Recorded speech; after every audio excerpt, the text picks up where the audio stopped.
कहेंगे Bronsted and Lowry theory. Bronsted and Lowry theory, इससे पहले हमने पढ़ी आर्हेनियस की थ्योरी, ठीक है। उसने बताया था एसिड क्या होते हैं, बेस क्या होते हैं। अब इसके अकॉर्डिंग एसिड और बेस क्या होंगे, तो इसकी डेफिनेशन लिखेंगे एसिड क्या होते हैं।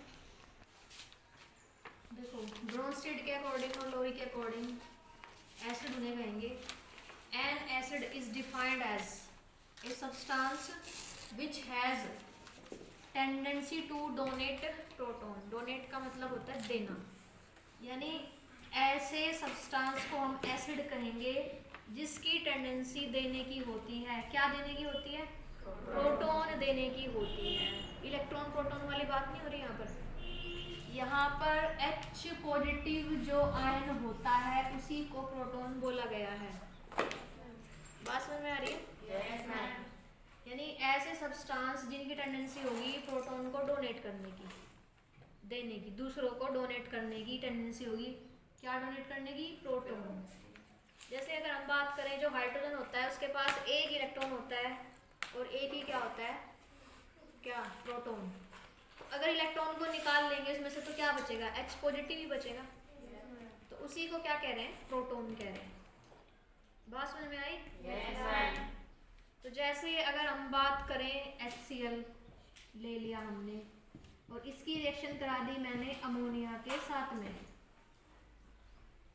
तो देखो ये क्या करता है, जो NH3 है और ये जो HCl है, HCl हाइड्रोजन दे देगा इसको, तो ये कन्वर्ट हो जाएगा NH4 पॉजिटिव में। बात समझ में आई? Yes. NH4 पॉजिटिव में और प्लस क्या बना देगा? Cl नेगेटिव बना देगा। समझ में बात आ रही? NH4 पॉजिटिव और Cl नेगेटिव। तो अगर हम यहाँ ध्यान से देखें तो जो ये HCl है इसने क्या किया है? डोनेट किया है। Yes, ma'am. H डोनेट करा है ना, Yes, ma'am. इसी ने लिया है इसको, Yes, ma'am. किस में कन्वर्ट हो गया? NH4 पॉजिटिव में, इसलिए ये क्या कहलाएगा? एसिड। क्या बात समझ में आई? Yes, ma'am. जो hydrogen ion I mean proton क्या कर रहा है? डोनेट करेगा। तो यहाँ पर ये डोनर है, ये हाइड्रोजन आयन डोनेट कर रहा है NH3 को, तो इसलिए क्या है? ये एक एसिड है। अब बेस के बारे में उसने क्या कहा?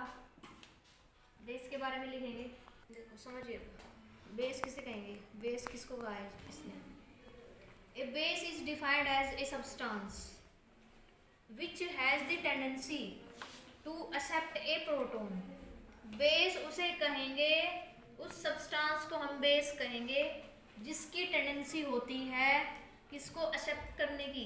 प्रोटॉन को। यानी जो प्रोटॉन दे रहा है वो तो हो गया एसिड, और जो उस प्रोटॉन को ले रहा है वो क्या हो गया? एक बेस हो गया। बात समझ में आ रही? Yes, ma'am. जैसे मैं आपको कुछ दूं तो मैं क्या हो गई? एसिड।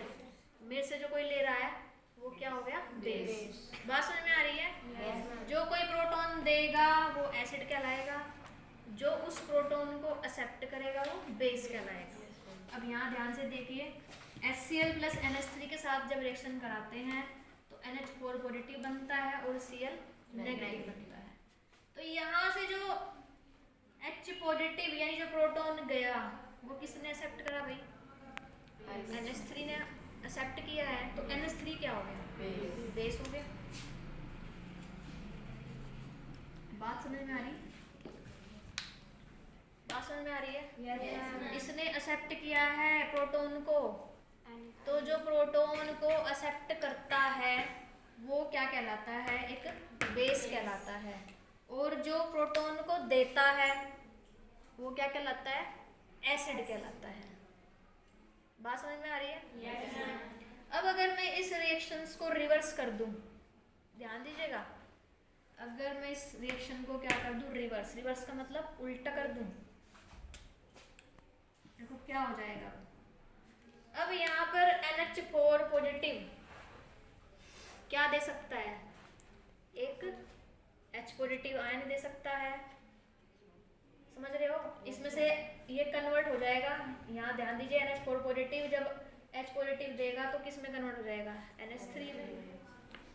समझ गए? Yes, और यहाँ से जो Cl है जो दिया है इसने हाइड्रोजन आयन या प्रोटॉन आयन, वो लेकर के किस में कन्वर्ट हो जाएगा? HCl में। तो अब यहाँ पर एसिड कौन हो गया और बेस कौन हो गया, जरा मुझे बताओ। यहाँ पर ये किसकी तरह बिहेव करेगा? एसिड की। और जो क्लोराइड आयन है वो किसकी तरह बिहेव करेगा? बेस की। बात समझ में आ रही है? Yes, ma'am. कल पढ़ेंगे आगे।